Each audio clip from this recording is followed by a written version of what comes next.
Армысыз ағайын? Америкада бала жетектегеннен гөрі ит жетектеген адамның қарасы көбірек екені, оны күнделікті көп көретініміз рас. Қандай тамақ жейді екен? Жалпы соны көрейік. Кеттік. Үлкендігіне байланысты мына сүйектерді қарап қойсаңызшы, міне. Қандай да сүйек бар міне. Қанден болса, мына сүйекті беріңіз дейді. $25 дейді міне. Мына қаппен сатылатыны бөлек ол. Мына иттердің Хеллоуинге арналған киімдері.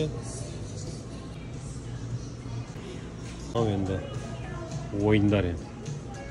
Төсектер, матрастар, итке арналған тарақтар. Ойлап отырмын да, мына жануарларға берген тамақтардың түрлеріне қарап.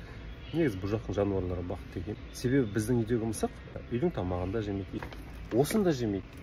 Тек қана мынандай жейді. Енді ол тек қана біздің мысық емес, ол жалпы бұл жақтың жануарлары сондай. А біздің ауылдағы иттер күнде бір рет тамақ берсең бересің, кейде қыдырып жүрсең 2 күн 3 күн ашта жатуы мүмкін да.